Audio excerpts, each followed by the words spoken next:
Hey, son. Hello.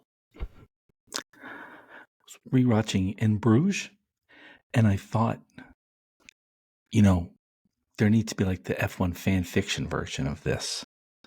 And I was like, so Colin Farrell, Ray, that has to be Charles Leclerc, has to be. And I was like, oh, Ken, that's the Brendan Gleeson character. We'll make that Alonso, kind of older, weary. Ray finds got to be Lewis Hamilton. And then to me, the dwarf that was Jimmy, that's got to be Max. Because you're like, no. What was Jimmy gonna do? And Jimmy just like kicks ass the whole time, even though you think he won't, you know. So, anyway, all right, you ready to go, son? I'm ready to go. Hello, welcome to Hard Compound, an American take on Formula One.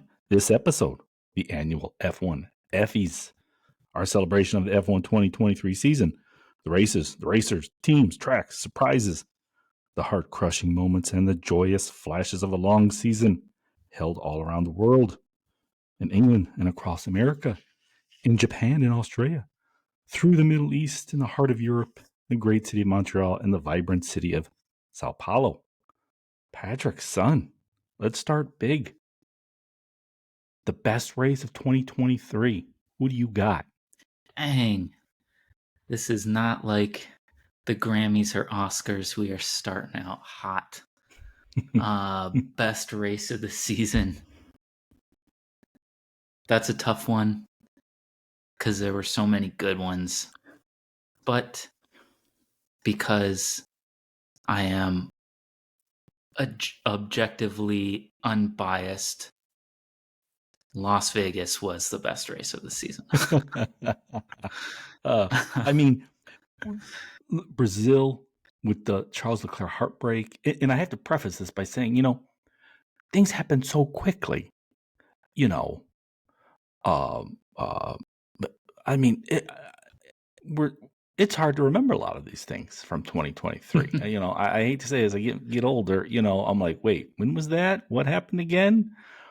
But yeah, I mean, there was Brazil, that Perez Alonso battle, because that was a good one. Australia had all those restarts. Silverstone's always fun. I mean, that almost always delivers. Even back when, in the days when Lewis had like a dominant car, and he just sort of like you never really saw him, once the race started. Even with the rest of the pack, that was always fun. And it was again this year. You had like those vehicle trains. There was Albon, Alonso, Sainz. Um, uh, there was George Russell pushing it really hard in Qatar. Because I think Well, that he's was the always one he wanted. crashed, right? Yeah, he wanted to hang with Hamilton. Oof. He thought he had a chance. That was some That heartbreak. was a tough one for George, That for sure. oh yeah, that he went through a transformation after that race, I think. But Yeah. but yeah, Las Vegas. I mean, I Las think Vegas. What was better than Las Vegas? And the haters, it that made it even better because there were so many haters. All of Europe just sort of was doing anything they could to sort of end that race before it started. But that was such a fun race, a great weekend. yeah, Las Vegas was it probably went about as perfect as it could have, save for one issue.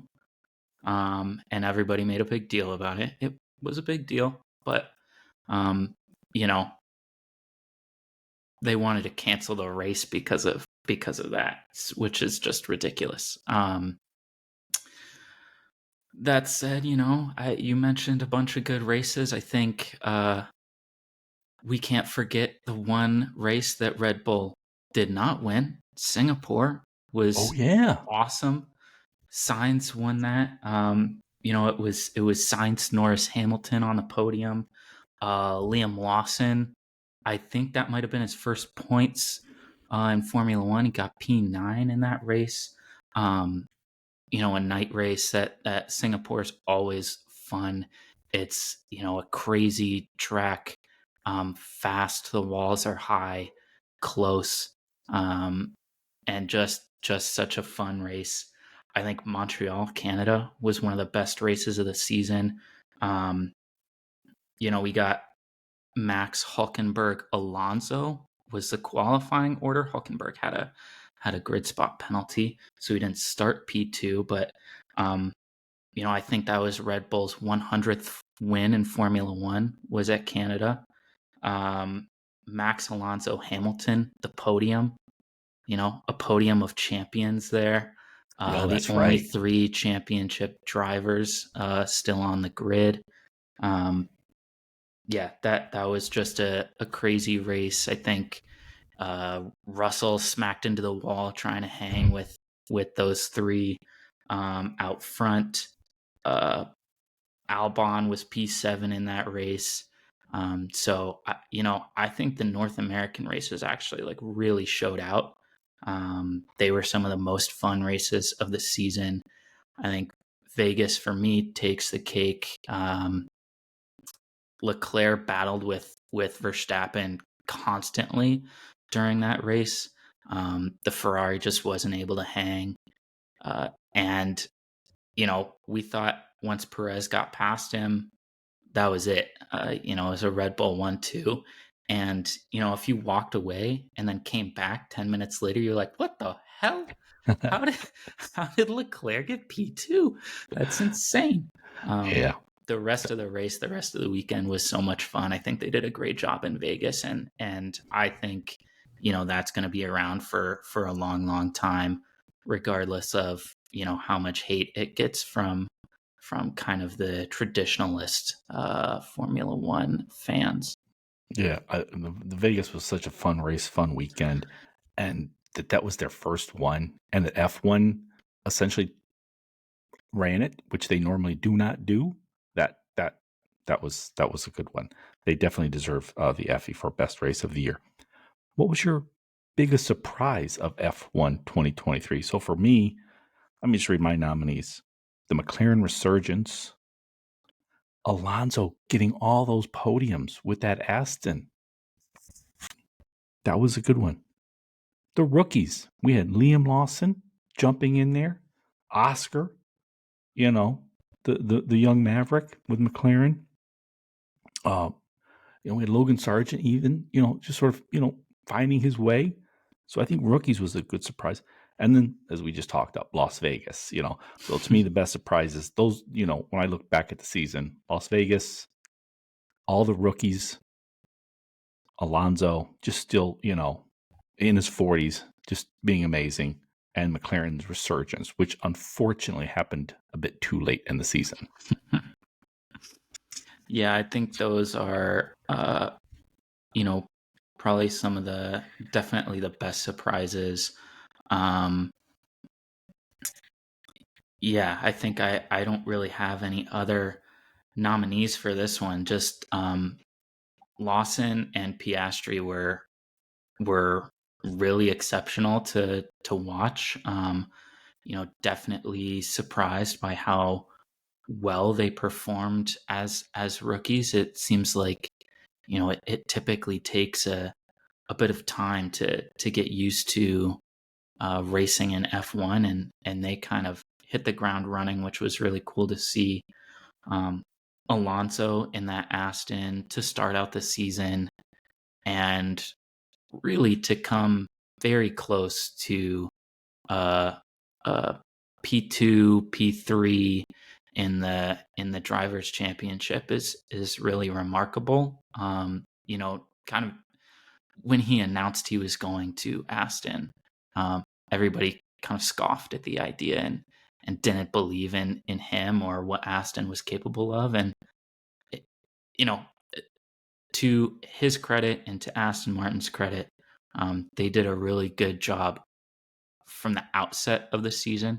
Didn't develop that car as well as maybe other teams, but Alonso, even by the end of the season, was still battling for top 5 finishes. The occasional podium is really awesome to see. For me, I think that is my best surprise of the season. I think nobody gave him a shot to be, anywhere near top 5 at any point in the season. And for him to do what he did was just so cool to watch at, the ripe old age of 41 or 42 or however old he is now. I know. Oh, nice. For me, I think, I'm going to go again with Las Vegas. Everything could have gone wrong. One thing did go wrong, but it, it, I thought this was the first time they held that race there. I mean, there was one in the early 80s, but, in 40 plus years, it was a street track.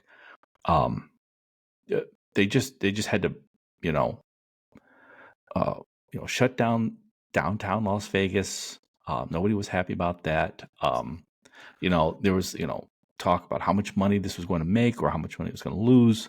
Um, we kept hearing all about, the Max and Red Bull domination had already set in. But that was one of the most fun races. And to me, that gets the Effie for best surprise of F1 2023. Now, pivoting here, the biggest screw up in 2023. Keeping with the theme of Las Vegas, that manhole cover nearly taking out Carlos Sainz in practice. That's one you do not see often in professional motorsport. The Lewis and George crash, which it's surprising because Toto runs such a tight ship, and those two are such professionals. And not only did they crash, it was in Qatar. It got spicy afterwards. I mean, because George immediately, and I thought mostly rightly so, was blaming Lewis. Lewis immediately, and I thought less rightly so, but he had a case. It was like, no, this is on George. But, and then sort of they got a talking to, and they made nice afterwards. But that was something. And then my only other one as far as screw up really was, I mean, the whole season, Red Bull dominated. They dominated everywhere, all around the world, street courses, purpose-built courses. In any conditions, they dominated, and maybe we'll give a lot of that to Max. But in Singapore, you were talking about Singapore earlier, that they just were nowhere to be found. And I'm still not sure anybody even knows why that just sort of happened. It's like, Yeah. in Singapore, we just don't show up. Yeah, that was very strange. I'll add a nomination, I guess, to this. So, well, I guess first, with regards to the manhole cover in Las Vegas, I would say that coupled with a ridiculous kind of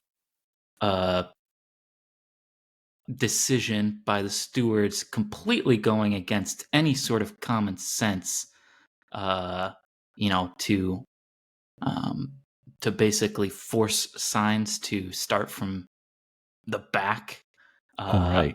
because of the damage that was caused by the track through sort of no fault of his own. There was no crash or anything.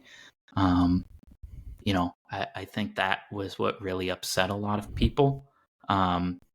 If there was no real penalty to Sainz, I don't think people would have been as upset about that. So I think, that sort of ruling actually impacted how people felt about the Vegas That's a good weekend, point. which I think, ultimately is a bigger screw up or disappointment than just like the incident itself. Yep. So that's from my perspective. But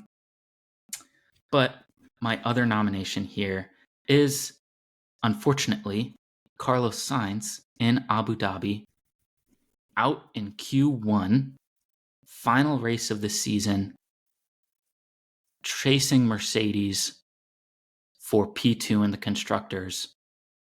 He's out in Q1. He DNFs in that race. Ferrari comes 3 points behind Mercedes in the Constructors' Championship. Leclerc's P2 in that race. P2 in that race.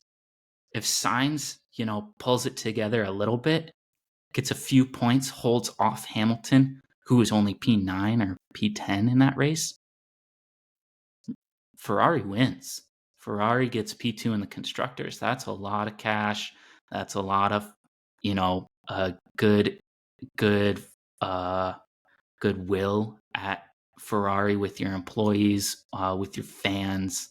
That's big time, and I think Sainz kind of dropped the ball final race of the season. So Dang. You know what? I think because of all this new news with Signs being essentially let go and Ferrari bringing Hamilton, which we discussed in our previous episode, and that's. I mean, we think generally that's the right decision by Ferrari. Even with an older Lewis Hamilton, we think he still would be at the level over 1, 2, 3 years of a Carlos Sainz. We'll know soon. But also then there's the, just the branding, the popularity part of it, the social media part of having Lewis Hamilton on your team. But yeah, I think I'd forgotten about that because the battle from P2 and P3 on the constructors, and you wonder just how much ill will that left, I mean, I think Ferrari made the right decision regardless to swap for Hamilton in 2025, but yeah, I'm crossing out my vote. I'm putting in that Sainz Qatar with you. That's a good one, P. yeah, I mean, I don't want to bash on Sainz because he was the only other driver other than a Red Bull driver to win a race this season. He had a good season, not as good as his teammate Leclerc in terms of points, but when it came down to it, when you come down to the final race and you just need a little bit, especially when your teammate performs the very best they can to get you into that position and you completely get no points, you're out in Q1 already setting yourself way back. That's a tough one. And wow, that's such a good point because I do think Ferrari made the right decision in bringing in Hamilton in 2025, regardless of what Sainz did in Qatar. But, we forget, like Max's first championship, 2021. Throughout the season, it was just such a intense, nasty battle between him and Hamilton. And what helped Max win was his teammate, Sergio Perez, who we dog on a lot. And I think a lot of it's justified. But his teammate, Sergio Perez, helped him get that championship in 2021. That is clear to everyone who watched the season and even just watching the last race. Lewis's longtime partner, Valtteri Bottas, just was nowhere to be found. And then what happens? I think Total Wolff, team principal at Mercedes, makes the right call. The following year, he gets rid of Bottas after several years and brings in George Russell. I think Russell's the better driver. But you know what? Valtteri, you let the team down. And yeah, Carlos, you let the team down. I mean, I wonder just how much that reverberates inside, inside those teams, inside the paddocks. That's a good point. Yeah, I'm glad you brought that one up. Now, related, our biggest disappointment in F1 2023. I'll go real quick through who I had nominated. Some were, ridiculous and some really impacted the season. Biggest disappointment, Ferrari, like you mentioned, 1 win, and then they finished the season P3. There was no reason for that. I mean, as good as Lewis Hamilton is, Ferrari, he got Mercedes into P2. Now Ferrari blew that one. Mercedes, 0 wins. 0 wins, Mercedes, with Lewis Hamilton, with Total Wolff still running the team. How does that even happen? 2 years ago, you couldn't fathom that. Yeah. I mean, Sergio Perez, he helped Max get his first championship, but man, talk about missing in action. I'm not sure we should include this, but I did put the new regulations. They're no longer new, but the regulations were designed to sort of help. I mean, Lewis Hamilton is beloved, but he was in a car where, for years he would take off and the rest of the pack would not see him, basically. These new regulations were supposed to get rid of that. And for P2 through P7, let's say, they sort of have. And it seems like the new season coming up, from what we hear, haven't done on-track testing yet, but from what we hear, it's going to get bunched up more. But Max won everything. Red Bull won everything, essentially. So let's add regulations to the biggest disappointment. And for me, keeping on the theme of Sergio Perez, dude went out in less than a lap in his home race in Mexico. They all came out to watch him. That's right. They all came out to watch him. That was, oh man, that was tough. Yeah, that's a good one. Yeah, I think there's plenty of, things to be disappointed by. I think it was overall a great season, and it's always fun to watch. I guess I have a couple. I think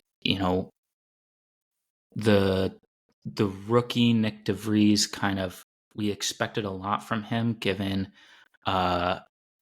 his he raced a couple times in 2022, and we kind of expected him to come in and do really well and kind of bring some life to that AlphaTauri team, and he was just poor and then got booted halfway through the season. I think just that whole saga was pretty disappointing to watch.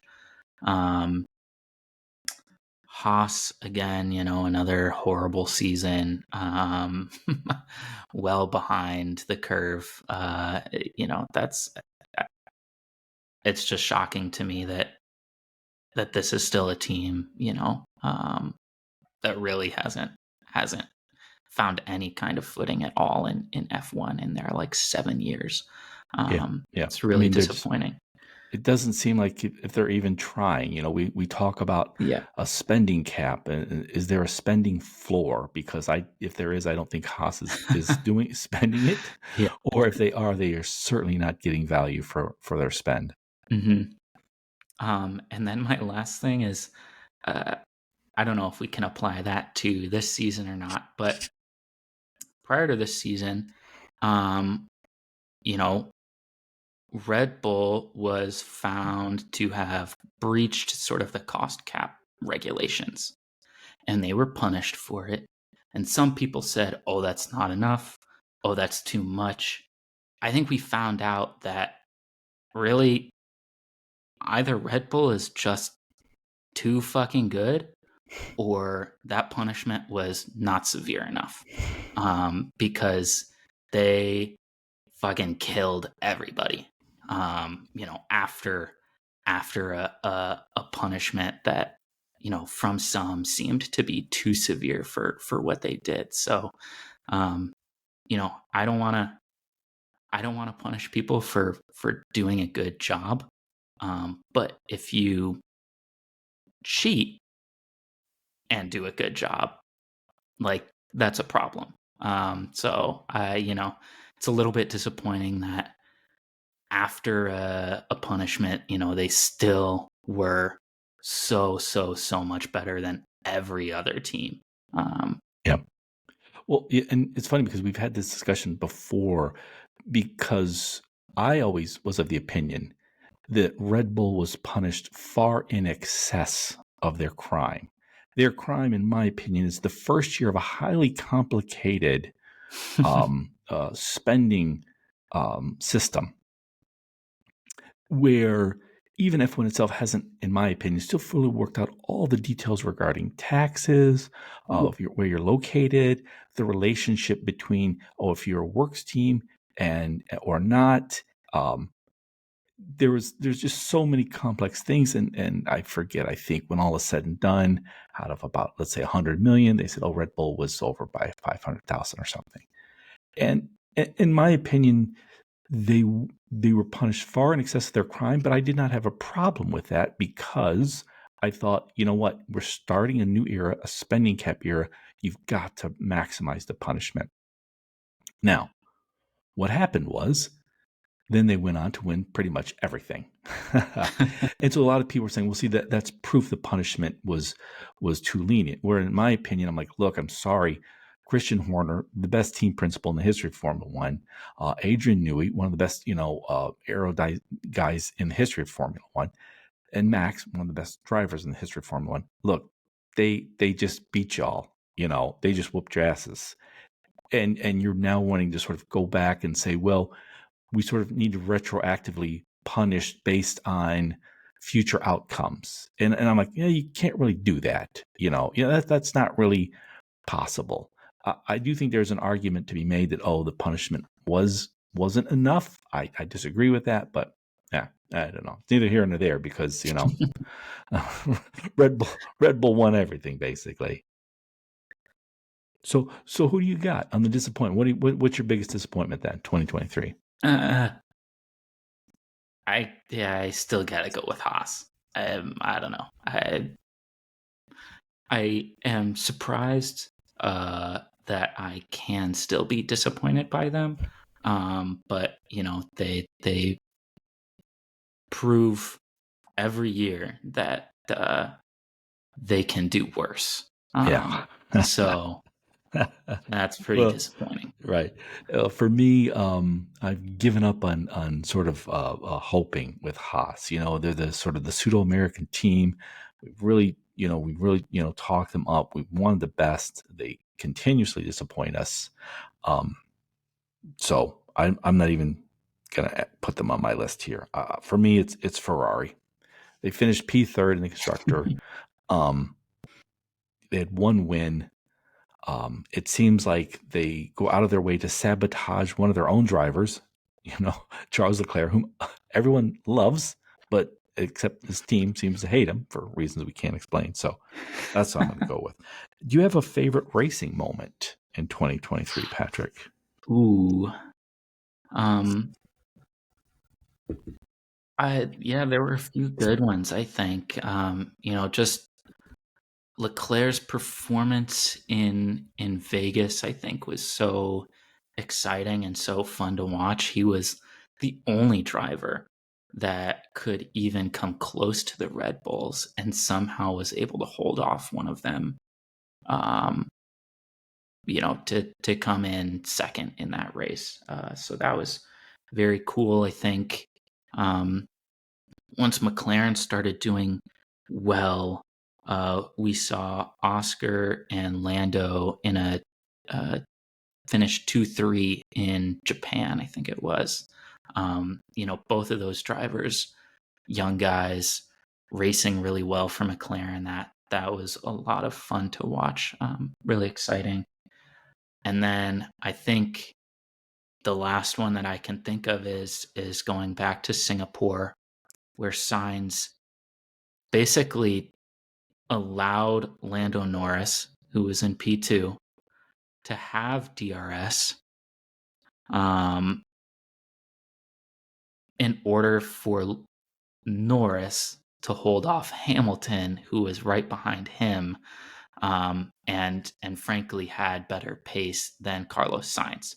Likely, had Hamilton gotten past Norris, he would have won that race after passing Sainz. So just an awesome performance. I think, that was one where Sainz said that was his smoothest operation yet.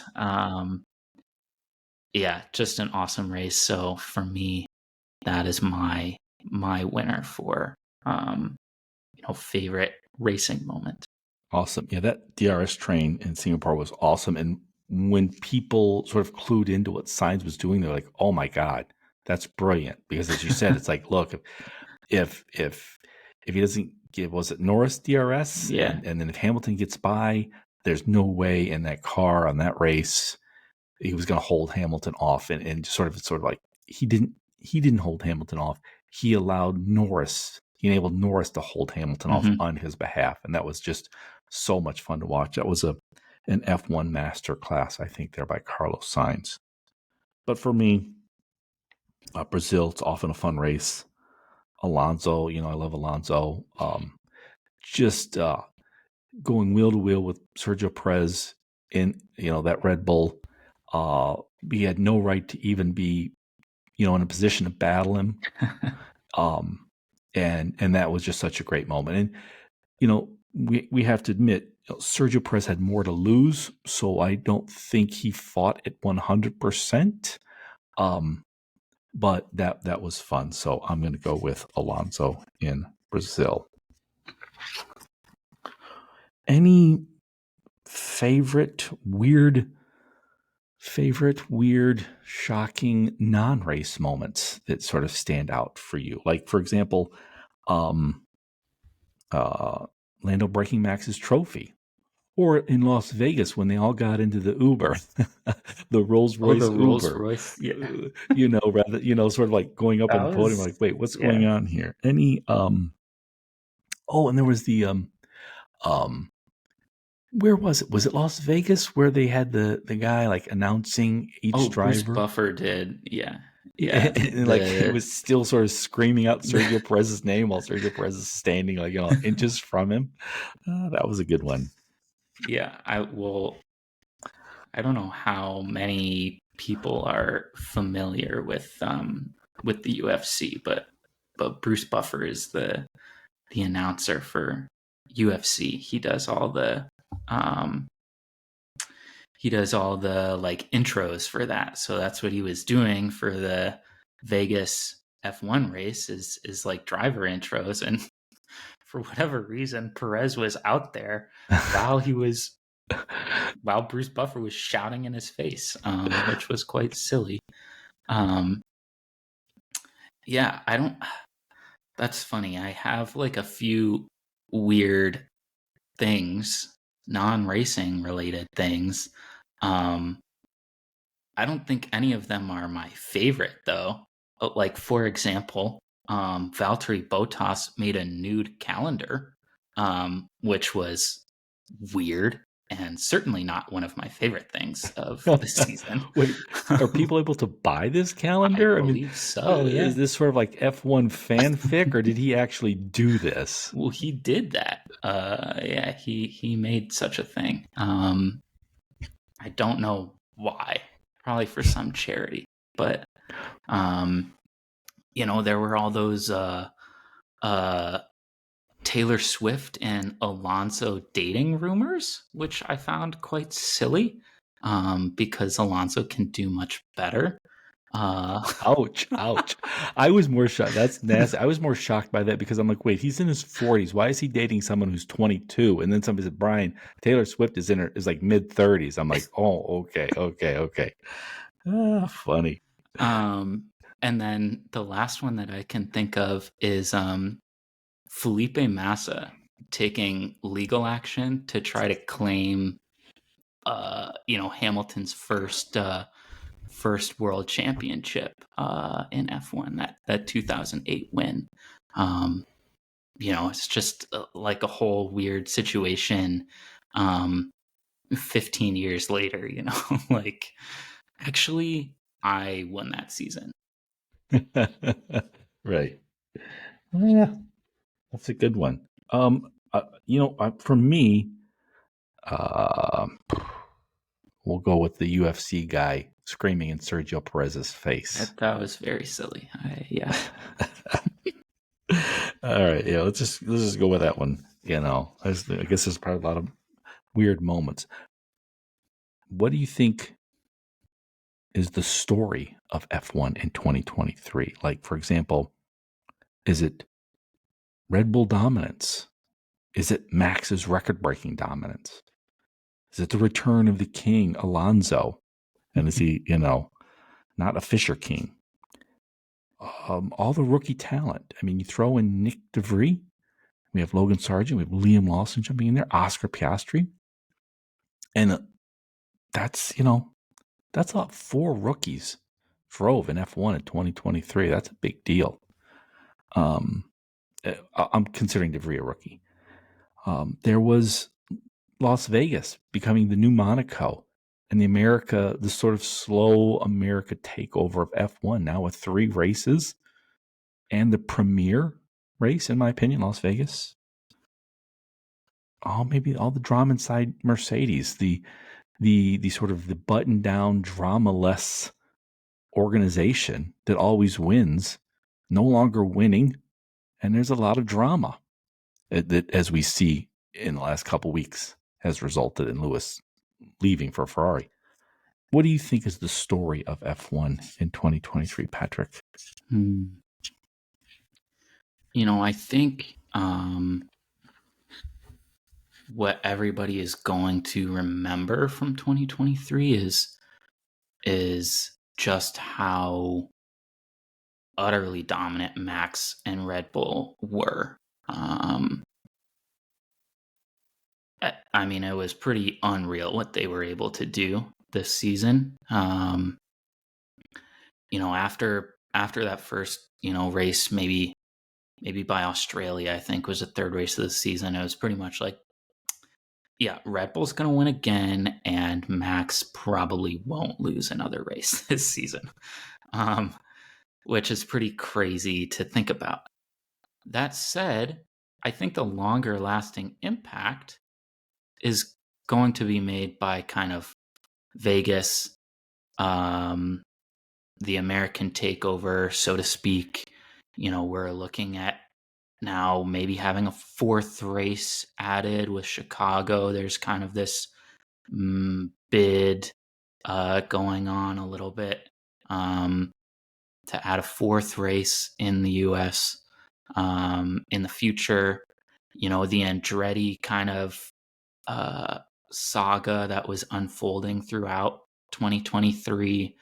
There were a lot of impacts to F1 made by or in America in 2023, and I think ultimately that will be more impactful in the future than what Red Bull was able to achieve this season. But when you do look back at it, I think that Red Bull is what people will remember most. I'm with you. As big a story and a sort of long lasting, impactful story as the American takeover of Formula One, I think for 2023, the Effie has to go to Red Bull and Max Verstappen as co-winners. Worst team in 2023. There are more than one nominee. There's Haas, Alfa Romeo. It's soon going to be the Audi team. They were non-existent, essentially.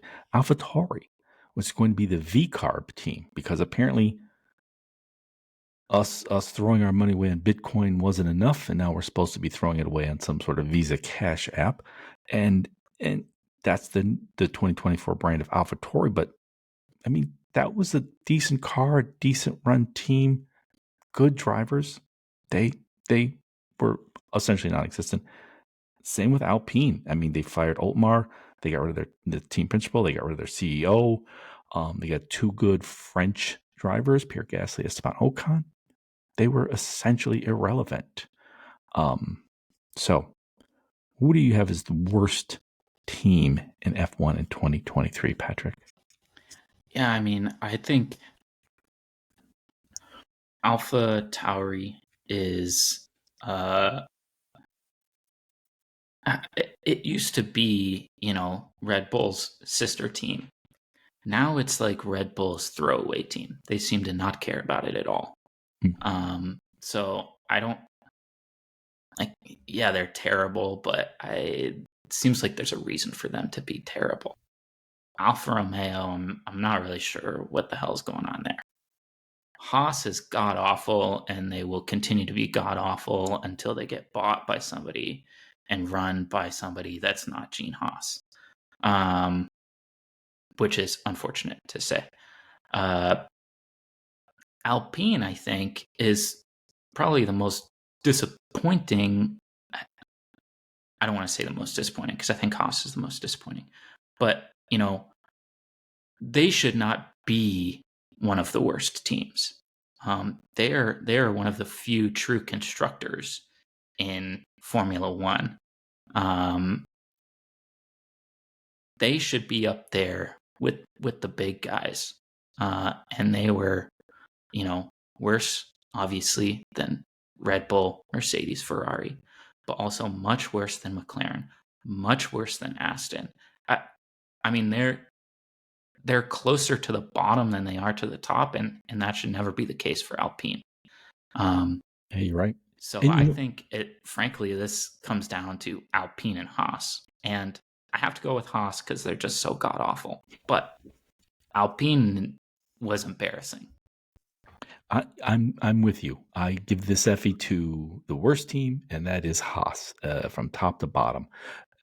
And I hate to say that from top to bottom because I really like Nico Hulkenberg. I think he's a badass. He's a quality F1 driver, but they are just awful, and it's inexcusably awful over years and years and years. But yeah, you're right, Alpine. I mean, American listeners, maybe they're unaware that's Renault, essentially, which has a storied history in Formula One, and they compete in other racing circuits, other racing organizations. Yeah, it's just awful. But yeah, it's got to be Haas. Best team. I mean, we've talked up Max, we've talked up Christian Horner, we talked up Red Bull. But let's, sometimes things work out right. But let's talk about best team.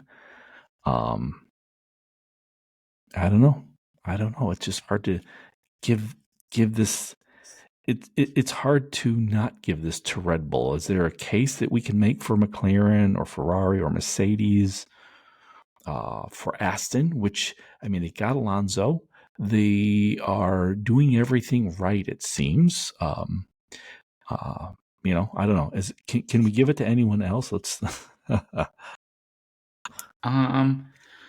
Well, yeah, I mean, we can play devil's advocate. I think the winner sort of has to be Red Bull, given the nature of the award, and how utterly dominant Red Bull was throughout the season. But you can say, throughout the season, the most improved team was McLaren. They started out so poorly, but when you look at how they developed that vehicle, how the drivers kind of came into their own and figured things out, they, the second half of the season were right there with Red Bull and Ferrari, Mercedes as well. So you can see that they have a good driver pairing. They have, obviously McLaren is a storied team in Formula One.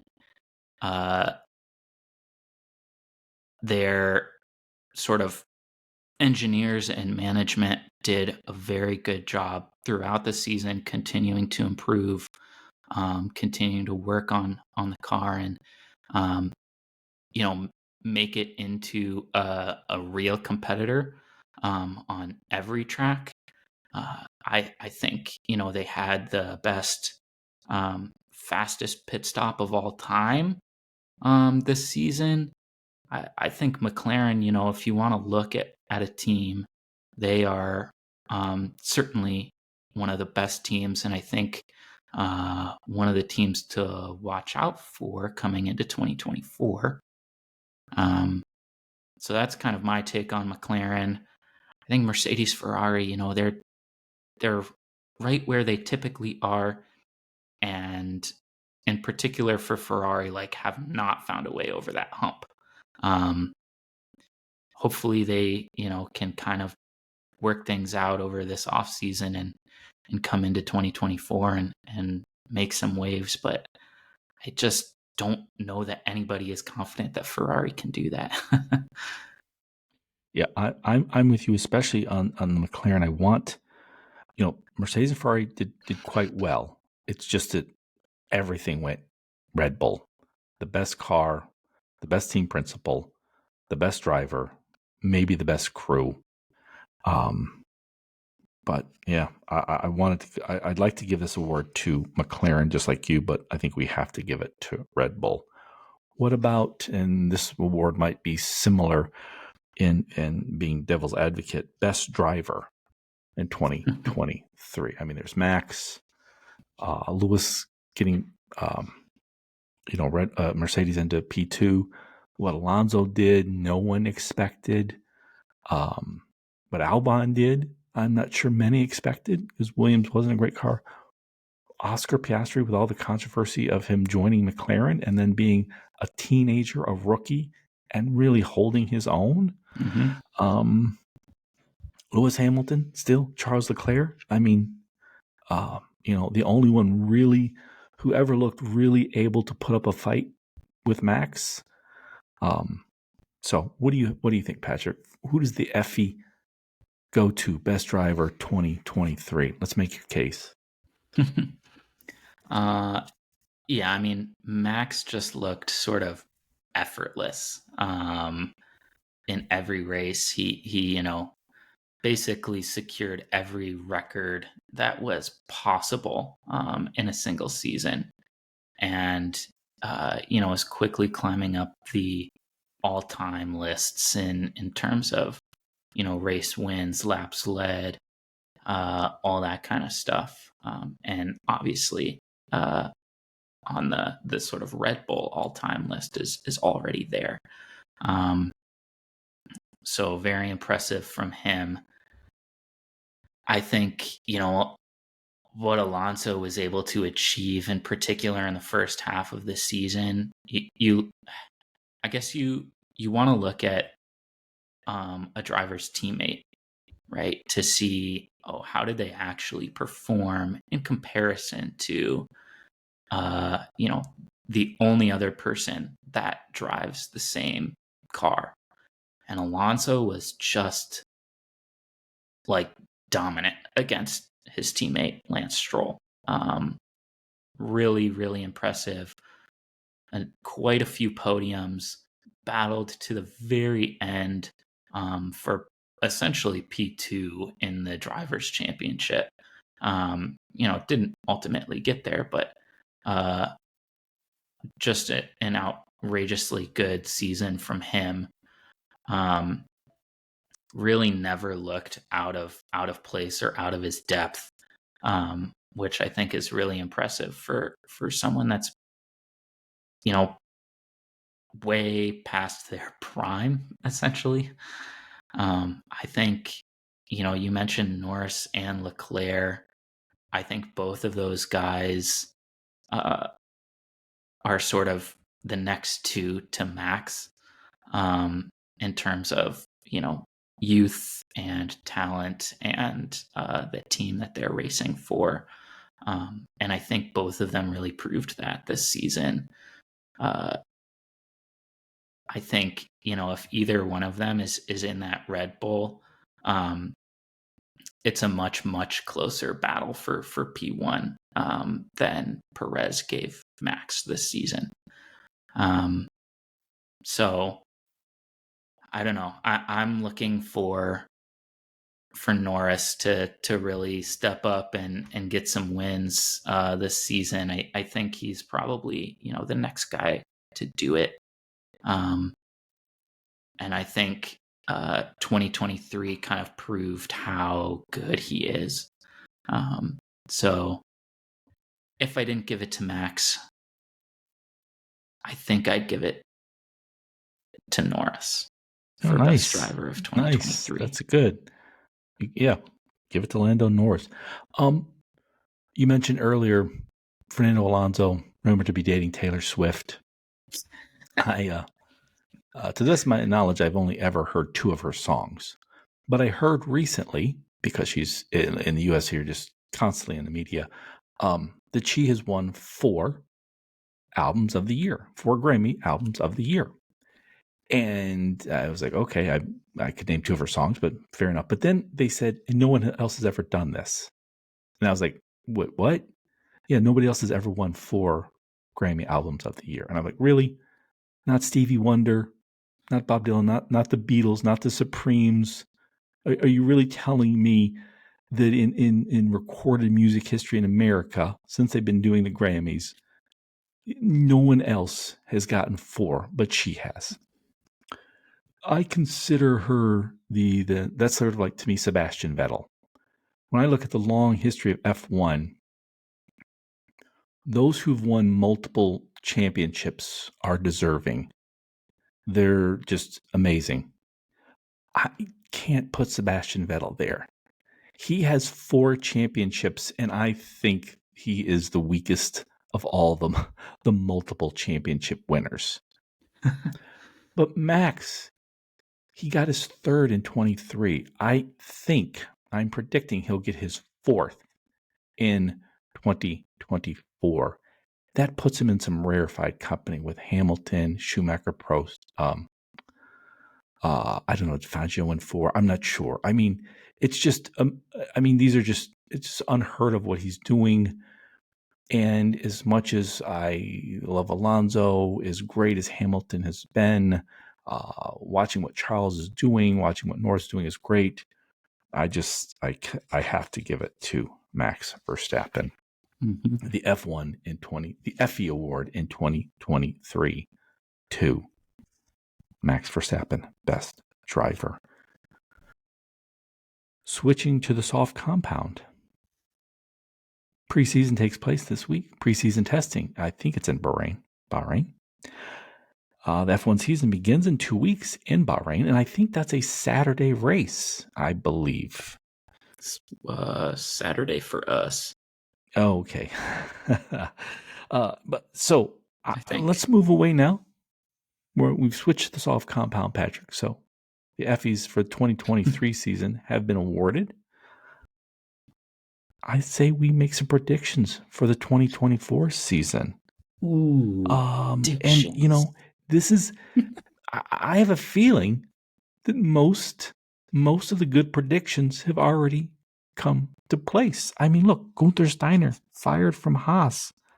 Lando, long-term signing with McLaren. Boom. Charles Leclerc, long-term signing with Ferrari, just as we predicted. Boom. What none of us predicted, Lewis leaving Mercedes. I mean, just a few weeks after him saying, hey, I signed a new contract and this is where I want to be, blah, blah, blah. Boom. He goes to Ferrari for 2025. F1. They reject the Andretti bid. There was just so much has already happened. But you know what, Patrick? Rules are rules. We are legally obligated to give our predictions for the 2024 F1 season. So let's do this. Let's do this. Let's start off big. The big news was Lewis Hamilton jumping to Ferrari, but that does not take place until 2025. Do we think Lewis will get a win in 2024? He did not in 2023. Lewis a win with Mercedes in 2024. I say yes. Ooh, nice. I am going to also say yes. I think this season is going to be a fun one. It's going to be more open. I think we're going to have wins by Max, of course, by Sergio, by Charles Leclerc, by Lando Norris, by Fernando Alonso, yes, and Lewis Hamilton. That is quite a list. However, I'm going to one-up you and say exactly when Lewis Hamilton will get his win. Because he's going to do it in the first race of the season. Oh, that would be good. In Bahrain. Nice. Wouldn't that set quite the tone? I mean, it's been a while. It's been a while for Lewis. So, let's see. I don't know, though. I don't know. I liken him to like Jimmy Johnson in NASCAR. He won everything, 7-time champion, won everything. And then he hit sort of an age. Things didn't quite go as well as he hoped. And then another year goes by, and another year, as DJ Khaled would say, and another one. And, no wins. So, but I do think can't believe you know who that is and have never heard a Taylor Swift song in your life. I have heard 2 Taylor Swift songs, and I know who DJ Khaled is. So there you go. Where does Sainz go? We need to predict that. Where do you think Carlos Sainz is going? I'm gonna say Carlos Sainz just swaps with Hamilton.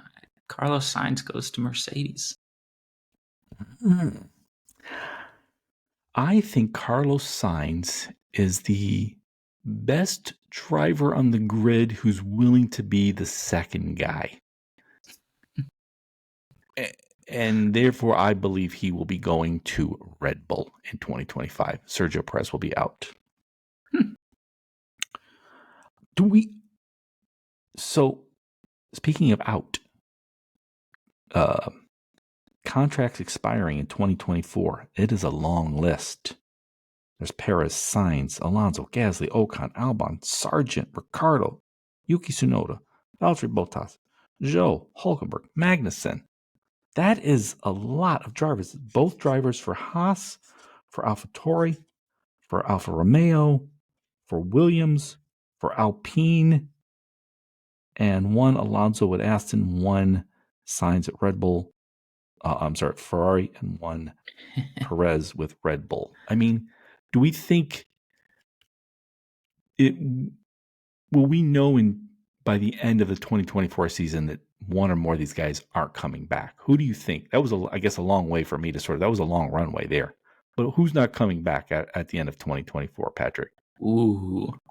I'm going to say Alonso is going to retire. Ooh. Logan Sargent is not going to get a new contract. Ooh, I'm going to say Yuki does not get a new contract. Wow. I'm going to say Zhou does not get a new contract. And I'm going to say Magnussen does not get signed. That's 5 guys. Wow. Did you have Perez? 2024 grid. I think Perez is going to take Alonso's seat at Aston. Huh. Wow. So Magnussen will be out. Zhou, Tsunoda, Logan Sargent, Alonso retiring, Perez getting booted but getting a seat at getting his seat back basically at Aston. Oh yeah, because I was like forced into it. Yeah, racing point. Yeah. You already said you are predicting Lewis gets a win, so we are not predicting that Red Bull wins every race. Do you think they'll come in first again? I do. Yeah. I just think the gap will, continue to sort of slowly close. I think Red Bull wins quite a few. Max wins quite a few, probably more than 10. But I don't believe that they will be as overtly dominant as they were in 2023. I agree with that, but why don't you give me your top 5, your in constructors for 2024? Ooh, okay. So I'll have Red Bull as 1, and then this one's tough. I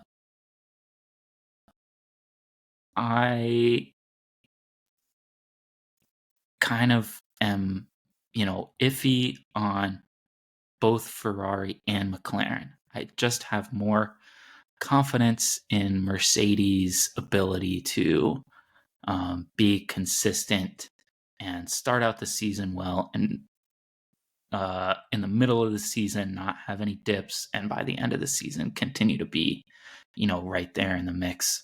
So I think Mercedes will once again finish P2 in the constructors. I think followed relatively closely by Ferrari and then McLaren. Okay, so you have Red Bull, Mercedes, Ferrari, McLaren. Who do you 5? Let's just do top 5. I think 5 is a tough one because there's been so much just turmoil and craziness at Alpine.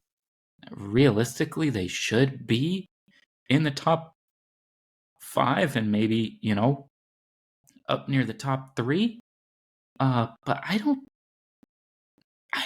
think they're capable of that. With how kind of everything has been going down over the last few years, that's like I don't know, a really rough, a really rough place right now, I think.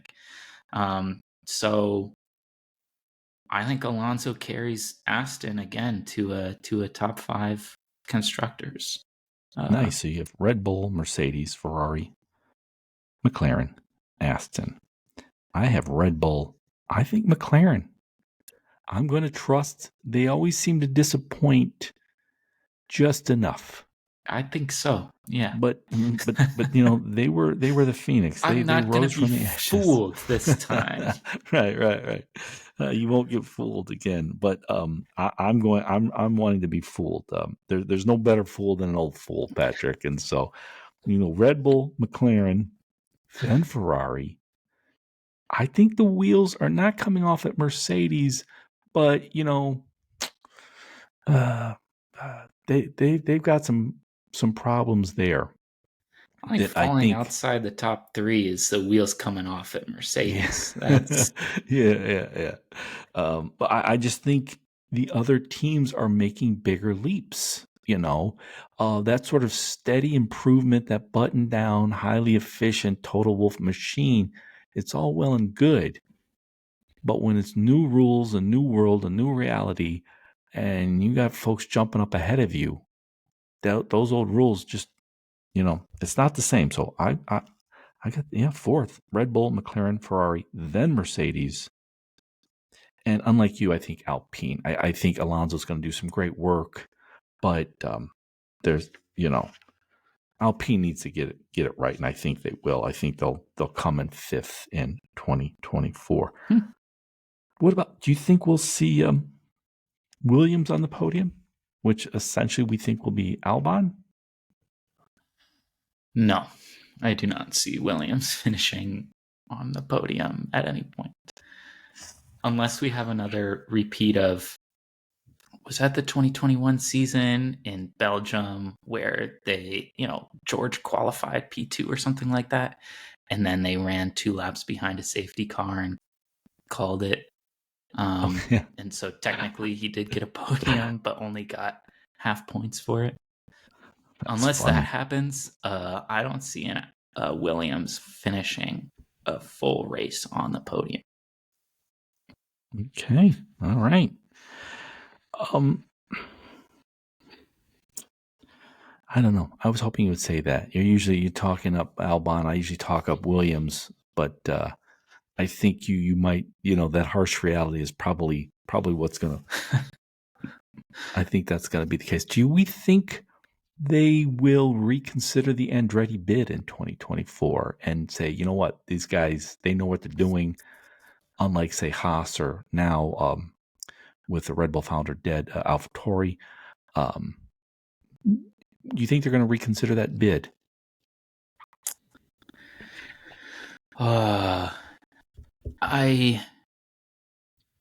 They should.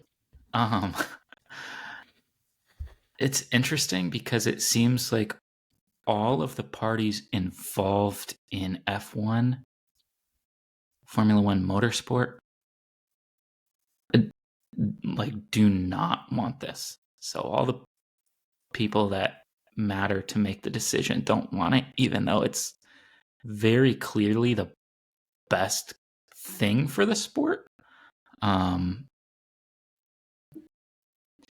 I will go out on a limb and say they will reconsider it, and the Andretti Cadillac team will work tooth and nail to make sure that bid is accepted, and by 2028 we will have an 11th team on the grid. Yeah, this is one of those sort of lesson learned, harsh life lesson experiences, because I'm reasonably confident in stating that the Andretti GM bid will make F1 a better sport. If they bring them in, it will be a better sport. It will be better for the fans. It will grow the sport and viewership and revenues. I think it will help with innovation, technology. It will expand the footprint. It's all good. But the people who make the decision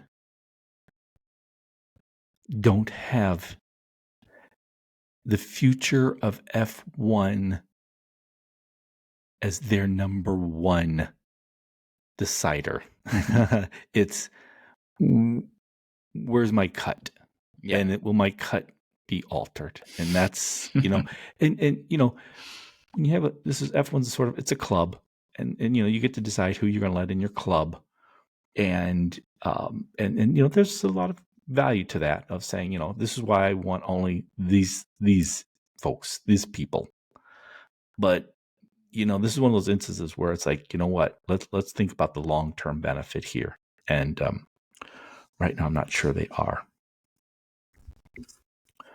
Across the line, that's the segment of the show where we predict the winners of the next race.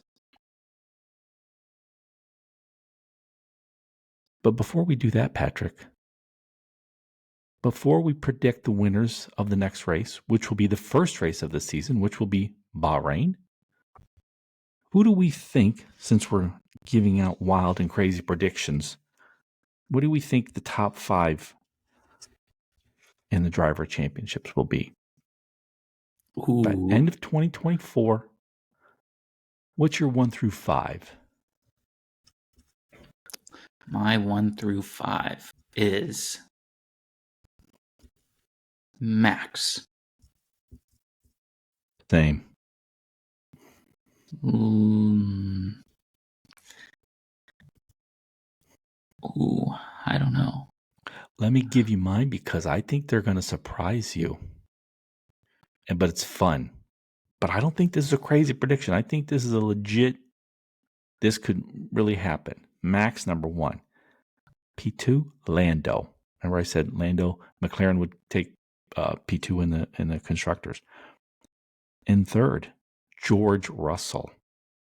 Lewis is, if that car is not going to get Lewis a fighting chance to get his 8th championship, I think he's checking out. So I've got George, then Sergio, simply because that car is the Red Bull, I think, will still be well ahead of all others in 2024. And then Charles Leclerc. I mean, he's such a great driver. Ferrari is, I think they will have a good car. So I've got Max, Lando, George, Sergio, and Charles. Nice. I do not have that. I have Max, George, Sergio, Lewis, Ooh. Sainz. Ooh, that would be nice to see Carlos do better than Charles. Balls to the wall this year. He's saying, give me a goddamn contract. That would be good. That's a good one. As much as I love Charles Leclerc, I mean, I love the spice more, That's a good one. Wait, before I get to crazy predictions, I haven't done Bahrain yet. Let's just do Bahrain. Let's give our predictions for Bahrain, first race of the 2024 season. And for new listeners, I know you're testing me because I always get this wrong. Or no, I get it right, but I take way too many words to say it. Across the line, that's where we predict the positions of the drivers for the next race. And if we get it right, over the top 5, and if we get it right, that's a point each. But if we get them in the exact spot, that's 3 points. So if I predict, let's say Max will come in first, and he gets in the top 5, he gets 1. But if he actually does come in first, I get 3 points. So that might have been actually the most words ever to explain across the line. But all right. And once the driver is taken, like if I were to say Max, Patrick can't take him. All right, because we're going to go back to those rules because those make it more fun. I think. It's like Wordle, but like the hard version of Wordle. Okay, you want to start first, Patrick? Bahrain, Sure, 2024. I'll start first. I'm taking Lewis, P1. Nice. I am going to take the drama. As much as I think Max will win his fourth, I'm going to take Lando. Oh, and I'm going to mess you up. I'm going to take Lando number 1 and Max in P2. Ooh. All right. I'm gonna have a Mercedes 1-2. I'm gonna take Russell P2. Okay. All right. Lewis, then George. What about third? Gonna say he has a mental fortitude to come out and race well in his first race of the season. I'm gonna take Perez. Nice. On the nice, podium. Sergio. I think McLaren, which gave us false hope last year by getting so much better near the end of the year, will give us more false hope to start the season. And they will really come out, guns a-blazing. So I said Lando in 1, Max in 2. I'm going to have Oscar in 3. Wow. And then his evil doppelganger, Fernando Alonso, the old man, in 4. Dang. All right. I guess I'm gonna take Carlos Sainz in 4th. Who else we got? And P5. Let's go with someone interesting. Usually, the first race of the season has an interesting top 5. I'll go with Daniel Ricciardo. Oh, that'd be nice one to have Ricardo. I don't think I'm going to put him on the top 5 until Australia. So you have Lewis, George, Sergio, Carlos, Daniel Ricciardo. I have Lando, Max, Oscar, Fernando. 4 and 5, I am going to go with Charles Leclerc. Nice.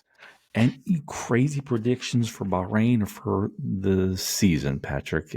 Just your craziest predictions. My craziest predictions are that.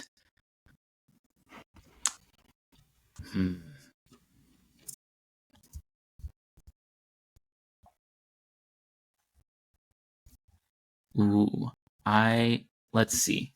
I'm gonna say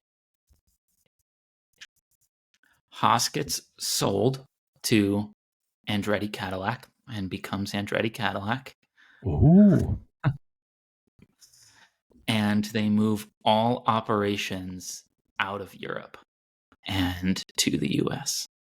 Oh, that would be good. That's an even better one. That one I think could happen, and I really hope that does happen. We need an actual American team in F1 that's actually based in America. That's a good one. I've got a couple crazy ones. Seb Vettel returns. I think he misses F1, and I think either Max or Sergio will get sick or maybe injured, and they'll need somebody to fill in. And I think it's going to be a feel-good story. Everyone will love it. And so I think we're going to see Vettel in a race this year. I guess I've got one more. They continue to play around with the sprint rules. And, like in NASCAR, they have the big races on Sunday, but then they have the Xfinity, which is kind of a blend of the up-and-coming guys and a few of the older guys and some other ones who are going to race on Sunday. You just say, all right, I'm going to race on Saturday as well. And it's kind of fun. It's its own series. I think F1 is going to announce, it won't start in 2024, but they're going to announce a sort of a sprint series, a sort of a sprint championship, where we're going to see weird rules where on Saturday there's going to actually be races with points, but it will be sort of like a separate championship. What we might see reserve drivers, some Formula E drivers, but it's just going to be kind of a crazy thing, sort of like mimicking kind of the NASCAR Saturday races, the Xfinity Series. That's my crazy prediction, Patrick.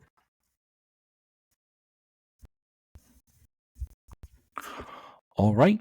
I want to remind our listeners, send your questions or comments to ourcompoundpod@gmail.com. We may read them on the show. We definitely will read them. And I wish to thank you all for listening to everybody's most beloved father and son F1 podcast. And we are lights out.